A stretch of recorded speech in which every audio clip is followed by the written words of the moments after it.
So my name is Connor McIntire. I run our sales and customer success teams over here at IFT. You might know us as If This Then That or IFTTT. Internally, we call it IFT, kind of like gift. And basically what we do is we standardize API connectivity between platforms. So companies can provide richer, deeper experiences to their users without being limited to, standard sets of features. They can leverage other third-party products that are on our ecosystem.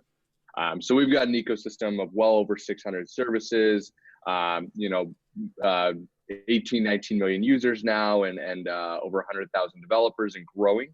And really our job is to create a neutral platform where any business can go to and really replicate a lot of what any player in the market wants to do, which is have a really rich developer ecosystem without having to go out and build that ecosystem. So right now we're still a relatively small team overall. We're about 40 employees. And the sales team itself is about nine people overall, between customer success and sales. And we're definitely really focused on how do we continue to drive our presence within smart home, but then develop into new markets as well. So I've been with the company personally roughly 2 years now, give or take. And I was brought on to start sort of sales at it. What does that look like? How do we do it? How do we monetize a platform sale, right? Because you got a bit of a balance when you're doing a platform or an ecosystem, which is you don't want to hurt the ecosystem or do anything that would slow the growth of the ecosystem, but you also need to make enough money to keep funding that ecosystem and create ways for the ecosystem to grow over time. So that's where I'm at now, and yeah, happy to dive into anything deeper that you'd like. All right, so let's explore one thing at a time. Let's start with the customer base. Are they more SMB or enterprise at this stage? Yeah, we're primarily enterprise at this stage. So we're a bit unique where a lot of businesses start SMB and go up market. Exactly. Ours are mostly the key brands. So you'll see folks like Bosch, GE, LG, Samsung, all those kind of key players. We still have quite a lot of startups because especially smart home and smart products is being disrupted by a lot of really amazing startups, companies like Wisecam, things like that. And so we work with a lot of those folks as well. Did you bootstrap it, or were you actually funded to go up market? We were funded, yeah. So we were funded originally. So the company itself has been around for a while. So Lyndon Tibbetts and Alex Tibbetts are the founding brothers, and they started it back in 2010, I want to say. And the first, 6-7 years of this business was really getting that ecosystem up to par, getting into the hundreds of services range, getting into the millions of users.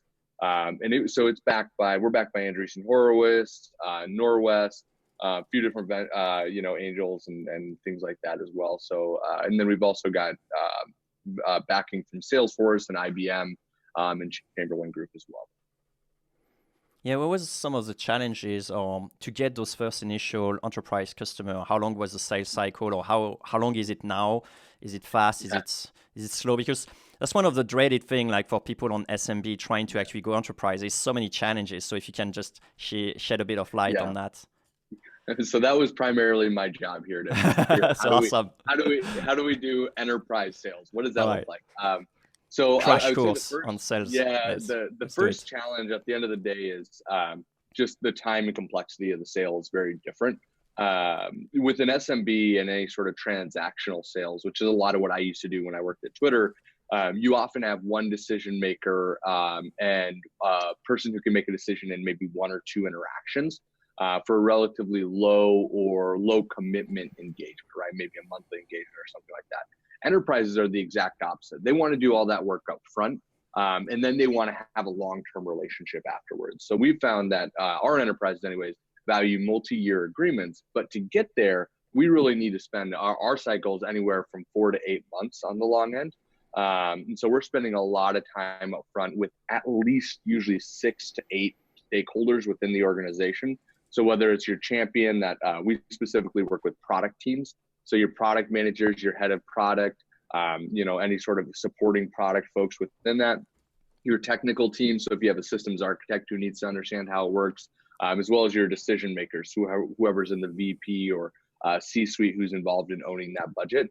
And then what we found, or what I found at least in enterprise sales, is one of the big shifts, that time that it takes is you need to establish a business case that can hold up the sort of email test, right? You're going to tell it to somebody, and then it's going to get put into a presentation, then it's going to get passed around the organization. And if somebody can't easily dilute back or understand what that business case is without you being there to make the case, it's going to be a lot easier for you to move forward. But even from there, you have entire procurement processes. So you have things like legal, data review, security review, et cetera, that add to that back end. So where we might spend the first month to 2 months educating our customer, giving them case studies, working with them on use cases, maybe doing a small proof of concept, a lot of those things. And then the next month, selling them, getting them bought in on the idea, the budget, what it costs, how to think about the value. That next 3 to 4 months can often be procurement, right? Which is getting the legal team to sign off on how we store data or how they store data. Getting somebody within the team to sign off on what API endpoints are going to expose to our platform, et cetera. Every company is a little bit different, but that all can add quite a bit of time. So just being ready to work through those processes and being almost switching from a seller to a project manager at that point becomes a really important skill to have. I'd say one of the other things that comes to mind that's a big shift, because I love reading sales books. I think it's just good to keep up on things. But you read a lot of books that talk about the close, right? How do you close? Close. That concept doesn't really work in enterprise sales. I wouldn't say it's so as extreme as you need to do a relationship sale necessarily. Relationships are important, but I think that's a little bit of an older methodology as well. But you can't just close an enterprise sale. It doesn't work. It's not a one call kind of conversation. At least if you have any sort of meaningful budget, say 50,000 or more for a project. So what you need to do is be able to continually point to facts. And we found that as long as we can point towards a set of truths, right? What's the impact on the business? How long is it going to take to achieve that impact? And what work is required to get that impact? And did we compare this to the alternatives to using a tool like IFTTT or something like that? And if it came out better, then no matter what we think in terms of close or project management, the deal often will get done then. Cool. So one of the advice from people who wants to go up market will be to step back a little bit and then help building use cases and really educating the customer and pointing to the fact as to this is what happens if you don't do it or if you do it. Good question. So I think if I had to distill it down into specific actions or tips that you could do. First is every single part of your conversation with an enterprise client is who else needs to be involved in this decision. Stakeholders, yes. Every single one. Who else needs to be involved? Because inevitably, even if you have a point of contact who's never purchased software before, which we find quite a lot, they'll at least think of 1 or 2 people who likely need to be involved. And eventually you'll get to somebody who's purchased software within that organization and will truly know what the process looks like. The second thing is to come with a process in mind and communicate that process. So for us, we often speak very openly about the process we're using with our clients to our clients. We use a buyer cycle and we use a review plan. So we think of it in terms of an interested client, a client who's in research, somebody who's evaluating the ROI case and putting together that business return. Then somebody who's in review, procurement or decision, and then procurement. Within the review phase specifically, we call out a technical review, a functional review, and a commercial review. And this is other people use different terms like evaluation plan or mutual agreement or whatever you want to think about it. But we communicate and actually build this into a Google Doc and send it over to our customers and say, hey, here's the plan. Here's what we've put together for the business case. Here's who we should meet with next, the next meetings we should have, and the sign off we should be looking for at each one of these stages. And then from there, they can communicate back very clearly. Oh, no, that's actually not the right technical owner. You thought it was maybe Greg, but it's actually Susan over here. And you're able to start to really find your way through, because a lot of this is just friction. It's not that people want to kill the project. They'll tell you if they don't want the project. It's that they don't know what they need to do to get the project done internally. And so if you can help them by having a clear process, that at least gets the wheels turning. So you're trying to map from the external position what the internal organization looks like. Yeah, and that's when you switch over from seller to project manager in a lot of times, where you as the account executive aren't as much going in pitching every time, but you're sitting down with your customer saying, Great. So now we understand how we're storing data. What else does the technical team need to know? Do they need to understand when or how often the tokens are being refreshed, or whatever the situation might be? How do we need to get sign off for compliance on that? And what does that look like? And so it's more of just functionally going through each one of those steps. And then that's where we'll start to rope in maybe our executive team, or I'll step in on some of my sales people's sales, start selling some of the higher C-level or VP level at that point, while the core seller is actually working with the rest of the team who's working on the project. I guess that's interesting. So there is a shift at some point to move into more facilitator, consultant type mindset. At what point does it actually switch back to really selling? Like, at what point does your team actually perform some, quote unquote sales activity per se? Yeah, I'd say interest and research, those two phases as we call them, the upfront is where most of the sales activities are occurring. That's when you're having your discovery calls, you're having your presentation on IFT. That's when you're talking about what the business sort of initiatives are and timelines are, impact, any of those types of things. And then you might be scheduling on-sites to do some deep dive whiteboardings, things like that. And then you go through the review, and that's when you switch over to project management. And then once you get to the decision phase at the end, so every single one of those owners has checked off, yes, this works for us. Yes, we agree with compliance. And hey, we have the budget. Then it always comes up to somebody, whether it's a COO, a CTO, a VP of product or head of product. They've got to make a decision on, are they going to allocate this budget? And that's when you switch back to selling activities again, right? Whether it's flying back out to meet them, get a chance to talk through any more of their concerns. I'm not a huge fan of the idea of the more objections, the better. Actually, objections usually are kind of they should be handled before, right? Yeah, well, objections really at the end of the day are highlighting concerns that probably should have been addressed a long time ago. And at least for the most part, I found that the fewer objections through a process, as long as they're engaged, as long as the customer's engaged, that means that you're answering the right questions and having the right kind of conversation. So that's the stage where you'll flip back to the sales side, get the signed contract, right, which is what we really are all looking for at the end of the day. Issue out the invoice with the PO, and then that's when you kind of switch back to, hey, customer success, let's start onboarding and driving this customer forward. Cool. We're going to touch a little bit about customer success coming up. Cool. One thing I want to understand as well, when there is this shift to more project manager type of person, how do you know when it's okay to follow up versus actually just being a pain, kind of where is the limit and what stage? So it varies, right? Because every person's different, every culture's different, right? And every role is different. So we're very interesting where we work globally. So we work everywhere from North America, Europe, and APAC, and it's actually a 1/3 split across all three. Oh, cool. So we're really interesting in that way. So if you're working with a culture like, say, Japan, that's going to be a very different follow-up cadence from say California or New York. New York, they're going to have no problem with you shooting them a phone call, at 4 p.m. saying, hey, what's going on? Whereas Japan's going to be a little bit more formal and thought out. Mm-hmm. Generally, my rule of thumb is, through that discovery process and that upfront bit, you should be collecting a lot of that cadence, or what I call sort of voice of the customer. How long are their emails? How long does it take them to reply to emails, etc.?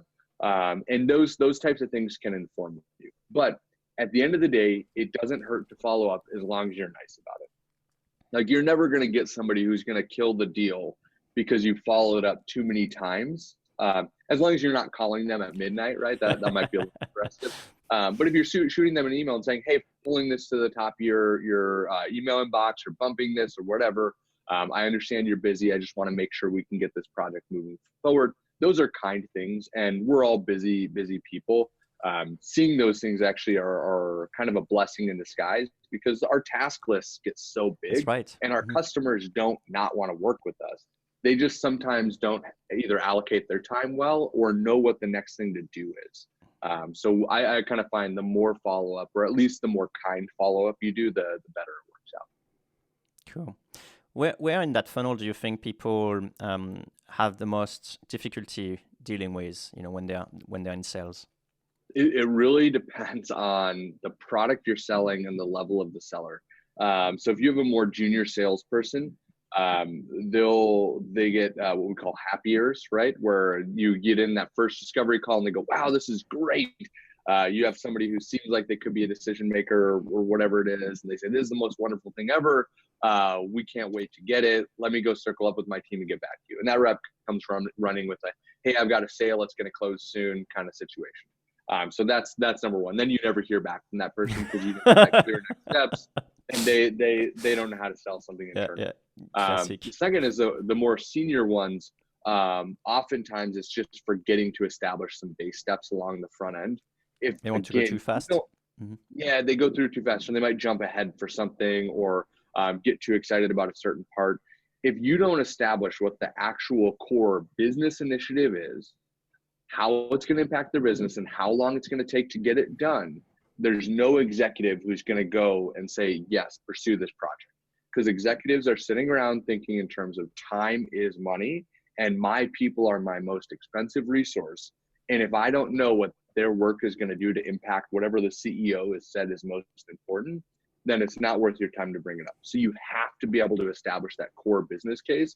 Doesn't matter how much that head of product says, yeah, customer experience is all that matters to me. Sure, I'm sure it does. But how does that actually impact the business? How are we tracking this back to some initiatives, some KPI that we can say if we do it, we'll impact that KPI? And that just from a funnel perspective, we internally see it most impacting the research to review move, because between research to review, we really look for an executive sponsorship at that point. We look for if we've got a director of product and they have a budget that they're taking from a CTO or budget they're getting from a CMO, we'll ask them to go ahead and get that person bought in, at least preliminarily, before we move into the research phase, because that can be quite a heavy time management piece. Got it.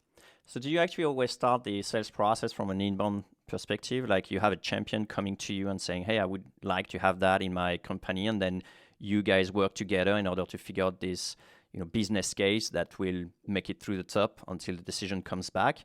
Or do you actually go pursue actively outside, doing some inbound effort and then going after some of those big fishes and, just through what methods if you do that? Yeah. So right now traditionally we were all inbound, and that was just a people resource problem. And then also we had a really strong brand. IFT is pretty well known in the IoT space. So we were able to garner enough inbound to keep us fed for a while. I will say not doing outbound sooner has been one of my biggest regrets here at IFT. We're ramping it up now. It's something that we're pursuing heavily. But it's a balance on what time requires. I'll say if you don't have any inbound, then you're probably not doing enough marketing. And if you're not doing any outbound, you're going to eventually run out of, food to eat. So you've got to have a little bit of balance there. Our outbound, we view it as our spear fishing, right? It's I want to work with that company, and I know this contact at that company is managing this connected AC unit or whatever it is. We want that on the platform. Let's go get that. And we'll identify 500 of those, and we'll do pretty custom work. We're not trying to bombard people's email inboxes with a, hey, do you want to talk to us? It's a very specific, hey, John, I saw you're working on this AC unit. We'd really like to work with you on that. We think that there's a lot of value. Here's some similar customers we have. Here's how we think it could impact your business, et cetera. So we put a lot of time into our outbound to make it a little more custom. And then our sort of inbound is more of our net fishing, right? It's like, let's catch as much as we can and identify what of that is actually quality.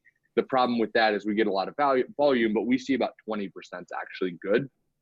Whereas the outbound, we might send out 100 emails and get 20 replies, 10 of which turn into meetings, but they're very high quality meetings, right? There's something that's going to potentially generate a lot more revenue for us in the long run. That outbound arm just takes a long time to spin up and get going and optimize. And so if you haven't started that and you're looking to get into enterprise, I would really get your ICP, your ideal customer profile, and your messaging buttoned up and start doing that outbound.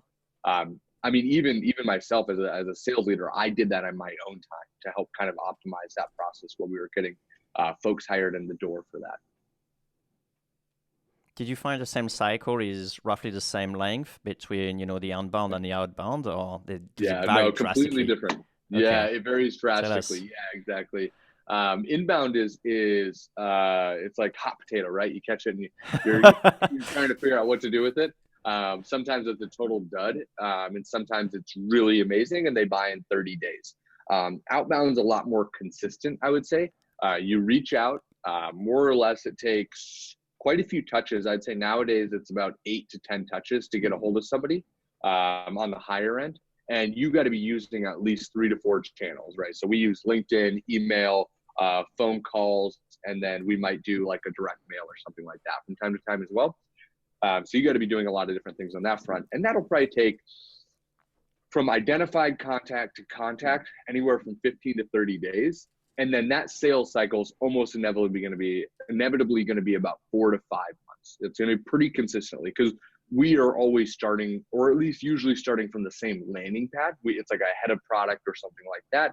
Whereas inbound, we might start with a systems architect. We might start with a guy in sales. We might start with a CMO. It can be all over the place. So you kind of have to spend this whole orientation period to find your center. This one's always very consistent, that outbound arm. Yeah, I really love the 8 to 10 touches and 2 to 3 channels. How did you actually discover that? Did you actually try that and realize that actually we need to add another channel? Or what was the experiment and the thought process behind it and strategy? Yeah, good question. So, I mean, first is just research. I mean, if you like, there are tons of companies out here doing this, Outreach.io, Sales Loft, et cetera, and they're all doing tons of market research on it. So no need to rewrite the playbook there. So just making sure I'm, keeping up on that kind of stuff. And I really try and empower my team. So one of my guys who's doing outbound, his name is Ben.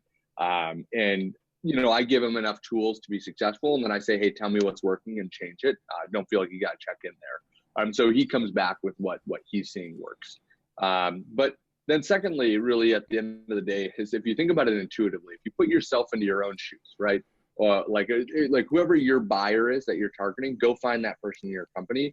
I always go to our product managers and our head of products, and I look at their calendar on Google Calendar, and I go, hey, can I take a look at your email real quick? Like those things, and get a sense of what does their day look like? Where are they checking things? Where are they getting notifications? And for us, we found that product people tend to be a little bit more socially engaged than engineering folks. Engineering folks tend to not have as many emails as product people. They don't have any friends. So, yeah. I'm an engineer myself. That's why I'm making the joke. Okay, otherwise I wouldn't. I can't verify that, but I know for sure they're a little easier to reach via email. Whereas product people are quite a bit harder because they're getting emails from everybody in the company, everybody and their dog. Whereas marketing people keep their inboxes pretty clean because they're a little bit more meticulous. So with product people, if we target them on LinkedIn, we do quite well because social is a bit unique for them. They like being engaged in the community. They like learning from each other. They're a little bit more social creatures. So that's some of the stuff that we've learned. And I just try and take those kind of intuitive lessons and going and looking and talking to them and seeing like, how would you want to be contacted? And then another thing that I've always done is just have emails forwarded that person likes. So if you've got a head of product or a buyer within your company that you're targeting, have them forward other sales emails they're getting that they go, this stuck out to me. And analyze that. Why did it stick out to you? Was it the subject line? Was it something you received? Because you've got thousands of salespeople in the world sending these emails. Why not just look at somebody else's work and take some of those tips and tricks? That's awesome advice to actually go and figure out someone in your company who already have this position that you're trying to reach out. I love it. I love it. I do have a swap folder whenever I get a cold email. I just add it to this cold email folder so I can always come and visit them for inspiration. That's exactly right. Some people are very clever and they do a lot of really good research. And you can learn a lot. I mean, I'd say the whole SDR, ADR, BDR function is very undervalued. People love to put fresh out of college, sort of young folks into this role and say, hey, just smile and dial. If you're doing enterprise, just think of a VP at a company. They don't want to get a call from a 21-year-old who has no idea what they're talking about. They want to talk to somebody who's going to add a little bit of value every interaction they have. So if Ben's given a call to a head of product at GE Appliances, he better know what the key products are at GE Appliances and be able to take some tips and tricks from LG and Samsung and give them to that VP on that same call. Because we want that person to walk away going, IFT actually has a really good set of knowledge. I might be able to learn from these guys. And maybe I won't buy, I don't know. but I'm going to learn from them. So I will engage in that next conversation. And so I think that role is one that's always very undervalued. Yeah. So how do you actually organize that at IF? Do you have like some different ways of looking at it? Yeah. So for me, we hire people who have done the job before, because they're like, just first and foremost, we don't have time to just have a huge training program since we're small. But then B, I want to kind of elevate the role a little bit. Just like an AE, it's something that you could keep doing, right? It's a complex role. But then also we have weekly trainings and learning. So we have a lunch and learn as an entire sales team every Tuesday, where we sit down and go through different pitches and value props, et cetera. And then based on that, internally, we have a sales guide, which has all of our messaging, our ideal customer profile. What are we saying to the different people within those profiles? How do we think about that? And then Ben's taking those learnings and either using analytics and the tools that we leverage or whatever it is, and working directly with our head of marketing, Alex, on how can we revise that? What's that look like? How can we change the messaging to this customer or that customer? And then he's helping build cadences and things like that to help improve that outreach. So just sort of like a continuous cycle of basically our rule of thumb is if you hear something, say it out loud on the floor so everybody can hear it. And then that way we can all learn. Cool. Do you use that then for onboarding new people? Or is it Yep, purely exactly. For condensing all the information? Yeah. No, so that doc is like the central guide of what's going on here from sales. One of the things as a leader I really like to try and do is, as weird as it sounds, you kind of want to make yourself a little redundant in your role. Like your best case scenario as a leader is you enable your people to be so successful that they do the job so much better than you, that you are almost just there as moral support and human support for them. Don't be aloof and don't be detached, but you want to empower and train your people to where they're capable and can lead their own sort of function on their own. So this guide is basically a central hub of all the knowledge that I built at IFT over the last 2 years. So if I, God forbid I were hit by a bus, somebody could step in and look at this guide and actually kick off 70 to 80% of the work that I've been doing. And my team is already empowered enough to that they would know exactly what I was thinking. They know what my 6-month plan is. So they'd be able to say, all right, I know we were going to start targeting this segment next, and here's how I think we could do that. And they would be able to accomplish that. Yeah. And so sorry, to get back to the training. No, go ahead. That's what we train them on. We go through that document, and then I have them all sit with each one of the sales members. So if you're an ADR or an account development rep, you should be sitting with all the AEs at least the first 2 or 3 days, and just how do you prospect? What are you doing? What's your accounts? And then shadowing every one of the calls, and spending a lot of time there, and then referencing that back to the doc and making edits to the doc. What's wrong? What's right? What could be updated, etc. Okay, that's pretty cool. So let's switch gear a little bit and talk about then hiring. How do you actually then go ahead and then hire the right person for the job? What are some of the key criteria that you look at, and some of the key learnings that you had? Because I'm sure you had some good experience and some bad experience. Yeah, we're still having tons of key learnings. Hiring, you hear this everywhere, right? It's a tough topic for a lot of people. So that's why it's always good to hear about other people's perspective on it. What I would love to hear is somebody who's had a good time hiring. I'll say that when you get the right person, it changes the trajectory of your business. Every single one, it's sort of like adding rocket boosters to your business. So you get the right person in, you should feel a little bit of a boost forward. What I look for is when I hire somebody, and I know they're doing well in the first month, because it's hard, the interview process, as good as you make it, it's really hard to get a sense of how well they will do. If in the first week to a month, I come in and I'm surprised at something they've done, they're like delightfully surprised, then I usually find that I've hired the right person. So if they're prospecting, like I came in, I hired an AE a couple weeks ago, and I came in, I went on vacation 3 days after he started, which is bad of me, but super time for onboarding. Okay. I came back to 2 meetings that he had scheduled. So he had already scheduled 2 meetings in the first week. Nice. And so I was like, wow, okay, this, delightfully surprised. And that's how you can kind of look for those things. The hiring process has to be pretty rigorous. And what I do is not a very fun interview process for the candidate for the first couple rounds, and then it gets better for the candidate in the latter rounds. So we do a 3-part interview. First is just a phone screen. And instead of asking questions like, well, what are you doing in your life? Tell me about your job, all that kind of stuff. I have very specific questions. So I go through their resume, usually the last 2 to 3 years, but mostly just the last 1 to 2 roles, depending. And I ask them, what was the team structure, right? Because I'm looking for how aware are they of their situation? How much of a team player versus a lone wolf are they? So what was the team structure? Who'd you report into? How did that affect the broader team? What were your goals and KPIs? So how aware of their quota and then extra things beyond their quota were they? What was the average deal cycle, time to close, average contract value, et cetera? And then from there, I can start doing math. And so I ask them, oftentimes I see what's the average contract value and what was your quota? And they'll give me something like $250,000 for the contract value and their quota is $1 million.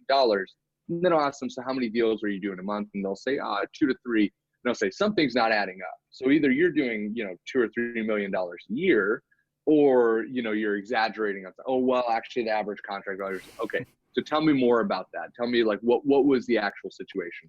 And so I kind of start diving into the really deep details of the sale. And what I'm looking for really at the end of the day is like, did they do the sale? Because a lot of people, especially unfortunately in Silicon Valley, these startups are unicorns and they're on rocket ships, and some people just ride the rocket ship, right? They're there to take a number and they make the sale happen only because they're the only warm body to talk to. So were they driving the sale themselves? B, were they heavily reliant on a manager? Did the manager at some sort of, especially in SMB sales I've found, often the manager is sort of like the wingman, and he's always, or wingwoman, coming in, doing the sale, closing for the rep.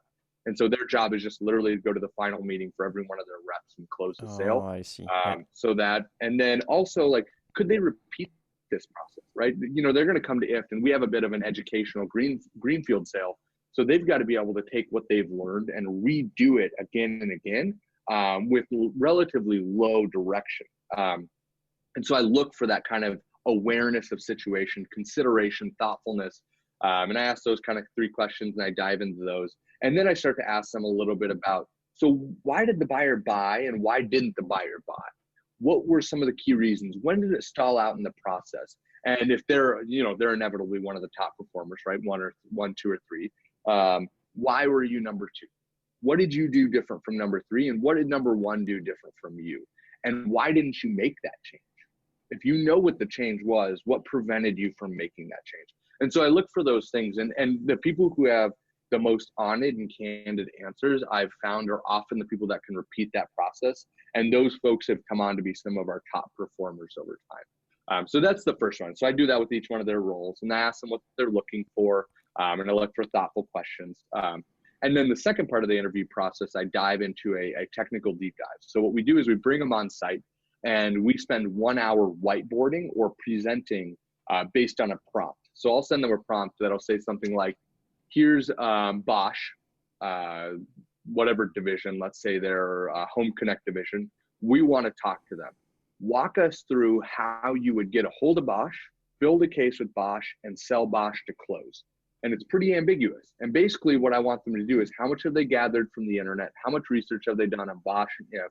And how would they approach that sale? And what I'm looking for here is really repeatability. And they'll come in and present, and the presentations will be all different levels. They'll either whiteboard a process, or they'll have a PowerPoint outline, and then you dive into the details. They'll say something like, well, I'll start with prospecting. And you go, okay, great. Who are you prospecting? What is your process? How long does that take you? How did that work at your last company? Did that change over time? What could you have done to improve that? And you just poke holes in things. And what you're looking for are patterns, right? Do they actually do this, or do they just have the words that they know are the right words to say in this situation? And that whole 1 hour session, or well, 45 of that 1 hour session is just literally trying to poke holes. And you'll find the best salespeople can't be bothered. I mean, they're just super good at being able to fill in all the gaps, because every time you ask a question, they'll go, yeah, you're right. And so what I would do is this. And when I did that, it worked like this. And I called John this one time and he didn't respond because the secretary kept taking the calls. So what I found is when I did direct mail, and you'll get all the right responses, and they'll be able to back it up with a little bit of an anecdote. Because again, salespeople are also social creatures. So they remember when they did something really well. And so I just kind of poke holes in that. And that's 45 minutes of that 1 hour. And then I give them 15 minutes and I tell them about IFT. Like, what's our sales process? What is our sale? How and why are people buying our product? And then I look for them to give questions back to me. Are they also grading my performance? Right. Are they also being able to grade our business model and our sort of process? And the people who say, well, why do you do it that way? And when do you get stuck? Those are often the people that are going to be able to question us when they're actually on the job. And those are really good. And then we have a third round, which is just the final onsite, where they'll do a role play with my boss, who's our CEO, Chris. I'll have them meet with a couple of the team members or one other team member, and then maybe say somebody in HR. I try and keep it to maybe 3 people tops. And then kind of just, that's more people checking, process checking. Do they come back a third time and actually present themselves well? Are they engaged? Are they excited? And then it's also a little bit of selling the candidate at that point. I also, one really interesting thing I look for is, how do they dress and behave throughout the process? So if they're showing up late 2 times in the interview process, then I'm more than likely not going to give them an offer. Interestingly, does it happen? Yeah, quite a lot. Quite a lot of people do that, and they're very unaware. So if they show up late, once is really a red flag, but people do have issues, right? They have transportation issues or whatever it might be. 2 is too many. Do they change the way they dress based on the way we dress here? So are they observationally aware when they walk past the entire team? Do they see that most people are in sort of Henleys or casual shirts and jeans? And do they change that behavior later on, or do they just dress one step above? Like, it helps kind of understand what their profile and persona is. And I look for those little traits in that process. So that's generally our interview process and how we vet people out. I'm really looking for technical capability and then team fit as sort of the 2 main things. So during that grilling hour, is that just you at this stage, or do you actually invite some of your coworkers to Sorry, during which part? During the part where you're actually grilling them, like the 45 minutes to an hour, on the board, on the whiteboard, and so on. I traditionally was doing that one, and I've decided to start training up my team. So I've been training up the other, depending on the role. So if it's an account manager or customer success manager, having them do it. If it's a account executive, having an account executive do it, account development, etc. Because candidly, they're the ones that are more in the job, so they're going to be more capable. Also, it's an opportunity for the team to grow and learn. A lot of these folks do want to become managers or trainers someday, so enabling them in that is really important. I wish I would have done that sooner in the process. Got it. It also gives the candidate a chance to meet the team, right? Yeah. Spend an hour with an AE and figure out, do you like this person? Like, do you get along with the way they're thinking about the process? And if they give you feedback on the job, are you going to be jarred by it or excited by it? Cool. How much of you also have some culture fit type of questions, I'm sure. Yep. How did you guys come up with the culture, and what do you actually do to reinforce it? What's your sales culture in a sense that was helping or was not helping and you had to change it? Yeah, good question. So let me think about that for a second. We have 2 ways of thinking about culture. Culture of the company, since we're still only 40 people, I'd say the predominant culture is the company culture. At this point, I'd say when I was at Twitter, sales culture was bigger than company culture, because your team was like 1,000 people overall. So right. you were kind of your own company. Here it's the company culture. And so for a long time, we had Lyndon, who was our former CEO. He's now our chief design officer. He was interviewing everybody for culture. And this is a pretty common practice in early stage startups. So he would interview everybody, and he had a standard set of questions based on our principles. So we're always learning, we're heavy into candid feedback, sort of get it right kind of mentality over here at IFT. And we have those principles printed out downstairs on our sort of like main board as you walk in. And so he would ask questions around that. So what's the books you're reading? What's something that kind of changed the way you behaved, or what's an achievement you're really proud of, and why, and how do you think about that? Those questions have been going for a while. Now our head of HR and finance asks a little bit of those questions as well. As far as the team goes, I actually just look for those little signs that I was telling you about. So like, how do they act and behave when given feedback, when receiving sort of nonverbal cues, when meeting other team members, when we're walking down the hallway, do they shake hands with people? Do they not engage with people? Little things like that. And those are all really important signs. How quick are they to reply to emails from our HR coordinator? Oh man, I can't say how amazing it is. How many people change behaviors when they don't think it matters anymore? Oh, wow. So they'll deal with an HR coordinator, right? And they'll be a total asshole. It's amazing. Some people just be total assholes to these HR coordinators, and I'm really close with ours, Sam. She's amazing. And so if she's getting any flack, I really ask her, what's going on? What have you heard? Because that's a really good sign of how they're going to act in front of the customer when you're not around. And you really want to identify those little red flags. Yeah, so one I of don't the know if CEO that's a really good answer. No, it is kind of cool. The culture, but yeah. Some of the CEO were always like looking at how you treat their virtual assistant, or not their virtual, their executive assistant or the secretary as well, as part of things. Oh, absolutely. Yeah, it says a lot about the person. I mean, That's it says a lot. Hey, one of the other topic in sales that is very difficult for people, especially because it keeps on changing and the norm is difficult to call it a norm anyway. It's everything that is related to compensation. Do you have some sort of a view, or how did you actually guys came up with your compensation system? Because it's always very difficult for people offering maybe monthly plan, people offering yearly plans. Do you take the monthly into account? Do you? Yeah. And I've seen pretty much everything, but I'd like to get your take on that. Oh, for sure. So I think there's kind of two or three principles. I'd say maybe I'll start with two, and if I think of a third one that I can come up with, but mostly two. One is make it really simple. The more complex it is, the less it's going to work. It's just basic math, right? If you've got an AE, for example, who's usually kind of the pinnacle of the comp plan, right? If you have an AE and they don't know which way is up or sideways, they're not going to be able to do the job effectively, right? You want them to be able to have a conversation and map that back to how much money they might make in a month or two. That's got to be a really easy mental calculation for them. So having a simple comp plan, for us, it's a flat percentage rate with some boosters as you overachieve. There's a few extra things like spot bonuses, but those are just for little extra awards when we want to do something extra. We don't bake that into the formal comp plan. So super simple. And you got to communicate the why of that comp plan to that salesperson and be very open about it. What you don't want is 7 different comp plans for 7 different people, and nobody understands why one person's on one comp plan or the other, and they don't get how it maps up to the company goal, et cetera, because that's just, they're going to go have a beer together and they're all going to talk about it, and somebody's going to be getting the short end of the stick on that. And that's not a good situation to be in. So as long as you can be really, really simple with it and really clear and open, I have open, candid conversations on comp in front of the whole team. So anybody can talk, just to me. I don't want to bring anybody else or finance or anything. It's just me and the rest of the team. So they can all feel really comfortable and say, hey, Connor, why are you doing that? I don't get that. And they can feel a little bit of group safety in saying that, as opposed to being one-on-one.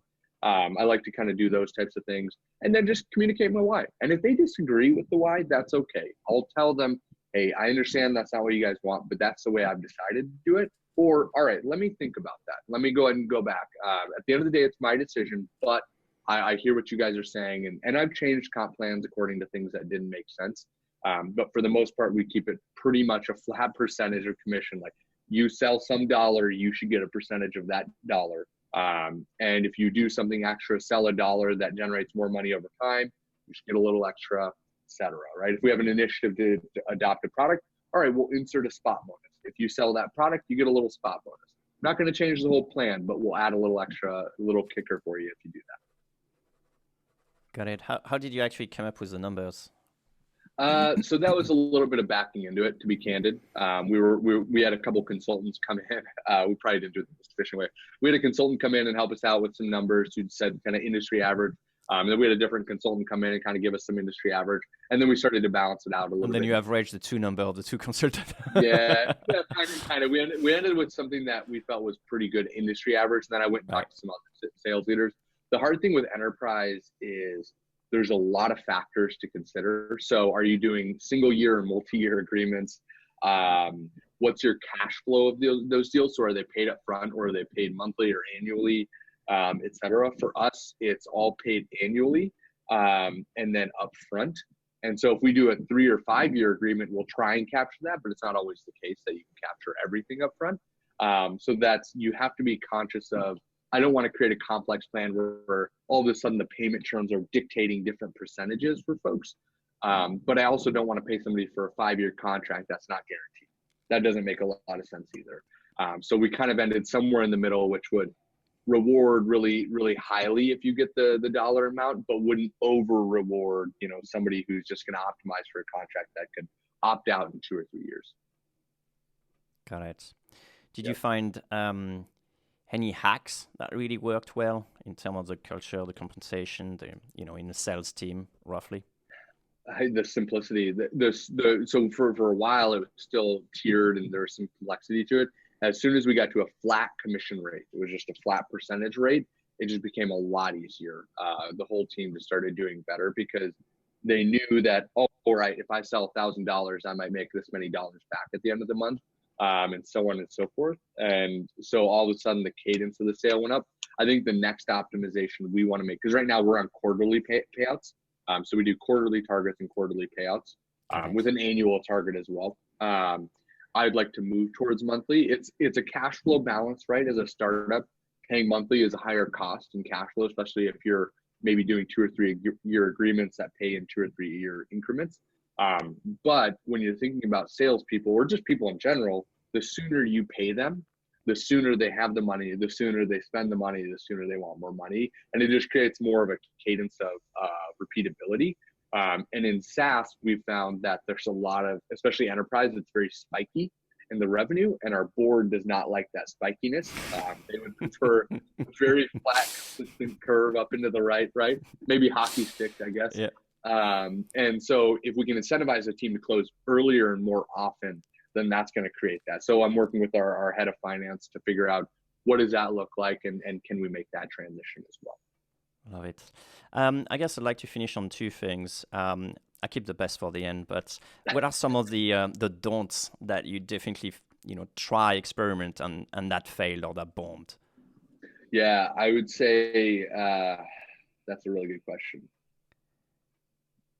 First, don't wait to hire too long.